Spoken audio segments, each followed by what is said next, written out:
somebody's spirit guides connect to them through numerology. So numerology.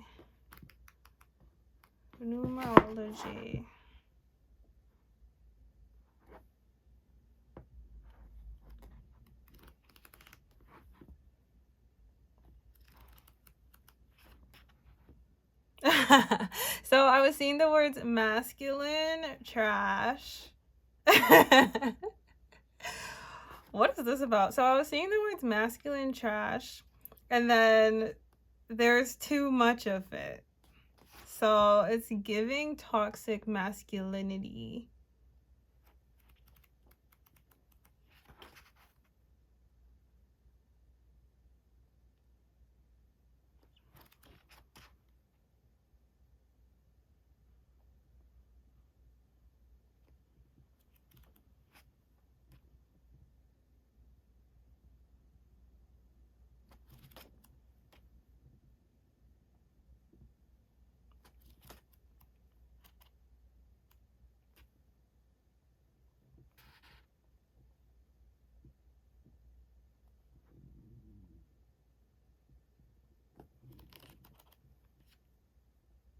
So this is supposed to be a spirit guide message, like how to connect with your spirit guides and a little bit about your spirit guides, but I'm going to flow with it as it comes.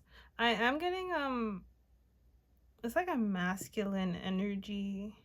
It's like a masculine energy, an older energy coming through. So this could be the energy of the spirit guide coming through.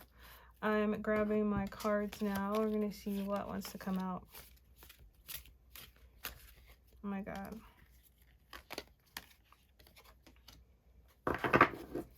So that book that I just divinated, it's, what is it called? It's Yaoi. And I haven't read it, but my understanding is it's about the main character. He's gay, but he's trying to keep it on the down low, so he's acting masculine. And the fact that I picked up this deck of cards, but I had a card from another deck inside, makes me feel like there's a sense of feeling out of place.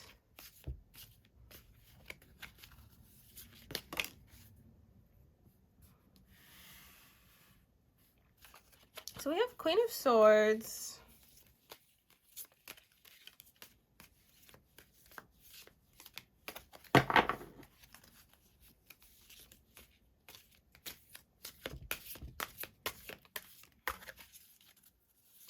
Yeah, I'm seeing the word anxiety. So it's like an anxiety coming from feeling out of place. But also the paradox is also like, it's like if you, what is that? 10 of Pentacles. Yeah, so how I'm seeing it is there's an anxiety that somebody has because they feel out of place. But the dynamic that's taking place there is, it's almost like someone is trying to fit in because they don't want other people to be alarmed by them or see them as a threat or feel anxiety because of their genuine expression.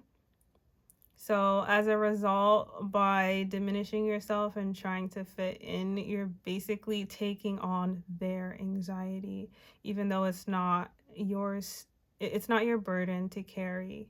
So, but the flip side, right, is that like you are being your full, most authentic self, and then they end up feeling the anxiety, but of course they try and project it onto you because they don't want to deal with it. So that's the paradigm coming through. And the Queen of Swords coming through, she's like so intense.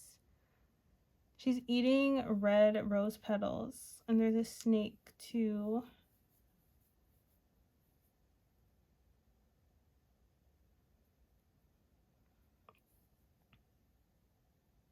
Yeah, so basically how it's coming through is don't let other people dictate, don't let other people affect how you see yourself. And so something's coming through about loyalty. Okay, now I feel like the guide is revealing itself to me. So I think the guide did not want to make themselves the focus of the message. They wanted to make the message the focus. So now that we get an idea of what the message is, the guy that's coming through, he has grandfather energy, very loyal, very trustworthy because of the dog that I'm seeing here. Where are we going to go now?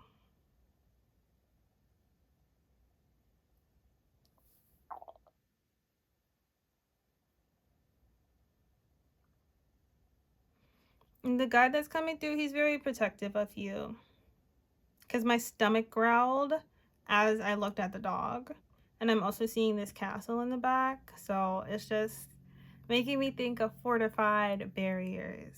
And on top of that, there's also these trees here too. And this brick wall. So yeah, I'm seeing that you have a lot of different protections in place. It could be like very a variety of protection spirits, and therefore a variety of different protection around you. And I'm also seeing you have very specific protections around very specific things in your life as well. So you have a very detailed you have a very detailed protection mechanism. It has a lot of intersecting parts, and I find that very interesting. It sounds very robust, just the way I'm feeling into it.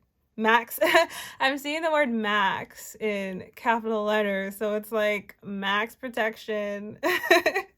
It's like to the extreme. So you're protected in whatever it is you're pursuing right now. So I don't know if maybe you've been hyper vigilant, feeling like nobody's gonna watch my back but me. And it's like, yes, take accountability for, you know, obviously take accountability, but like, just so you know, like, you got help on the other side. You're not out here doing this alone. I'm gonna grab this book now.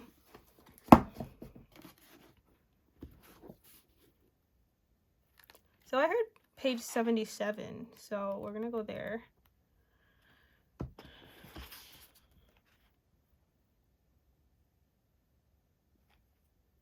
Oh my god, so interesting that this is talking about coins, because we had the 10 of Pentacles. So it says knowledge is in the world.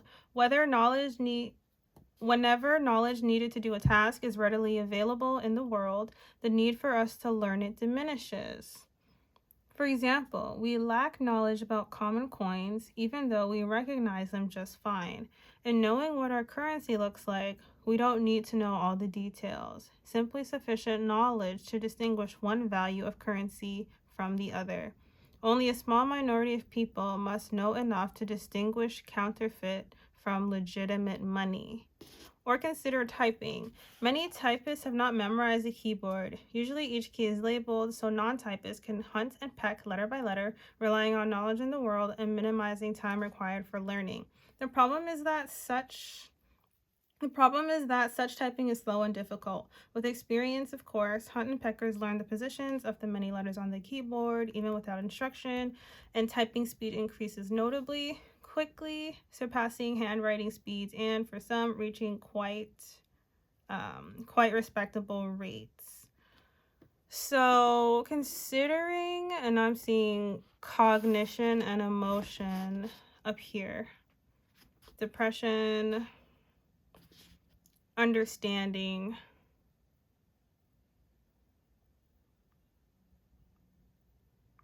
So going back to how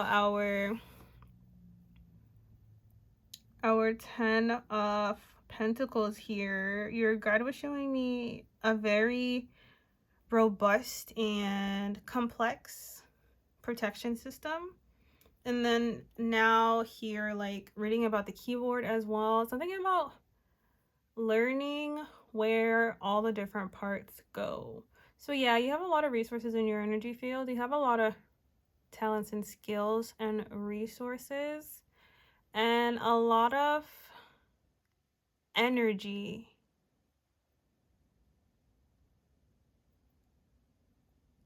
You have a lot of life force energy that can be channeled into lots of different things. it's just about learning the complex system with which they operate. Huh.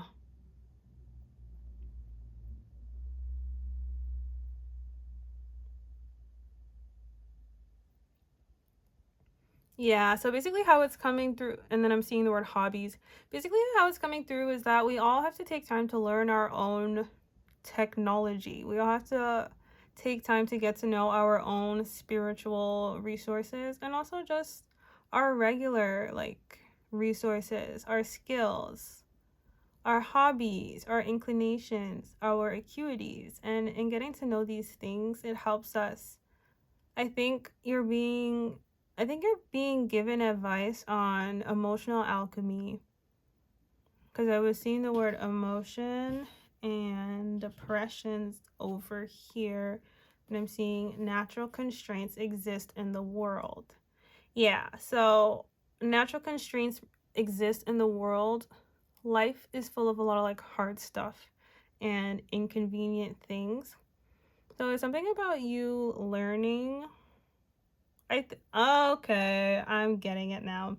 So this guide is here to help you learn how to wield all the different aspects of yourself in order to help you help you gain the knowledge and information that you need in order to address problems that you might face in life, because I'm sure you're doing your best in, trying to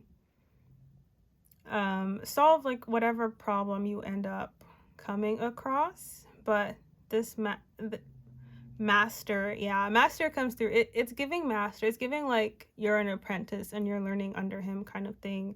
So he's teaching you right now how to use the different things, different, what's the word?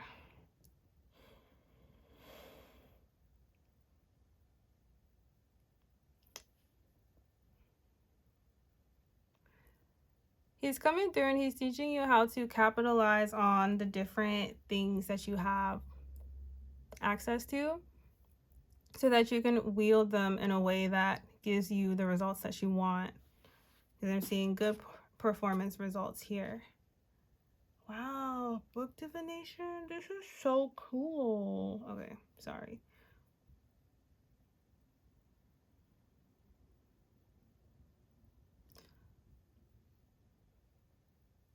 Do you want me to ground it?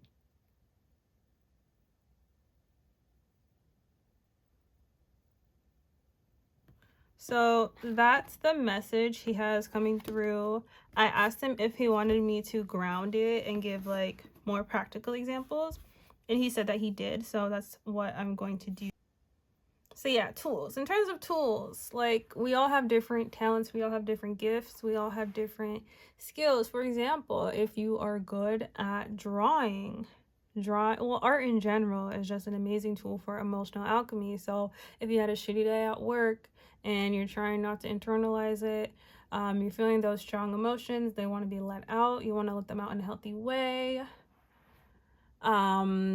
Drawing, like that's a great way to get some of that energy out. And when you're making art to alchemize, don't worry about the aesthetics, because you're not doing it for it to be good. You're doing it so that you can express it's probably complex or complicated. Complex or complicated is crazy. It's probably complex or strong, right? So as you engage in these different art forms or whatever it is you're engaging in, and you're trying to process this emotion or information that you're feeling, you really got to go into it with an open mind. So even something as simple as like taking a walk, right? But what's being emphasized is don't, like, if you're taking a walk to process an emotion, don't be super anal about like the root and this and that. Just let it flow. So as you're alchemizing this energy, you're putting this emotional energy into a different form. Just make sure you're giving it the floor. Like, you have the floor because it's your emotion, but there's something that emotion there's a particular way that emotion wants to be regarded or acknowledged, and there's something in particular that it wants to show you. So just try to keep that in mind as you alchemize, like rather than alchemizing from a place of like, oh my gosh, I don't want to feel this anymore, I never want to feel this again. Alchemize from a place of like, okay, for me to be feeling how I'm feeling, there must be something that I'm supposed to understand. So let me try and be patient and have an open mind, be receptive. Yeah, be relaxed and receptive. I'm seeing the word laid back. So being relaxed and receptive as you channel that energy so that you can release it and then, integrate the remainder back into your soul. Anything else you wanted to say, guide? He just gave you a high five. So I'm going to leave that there.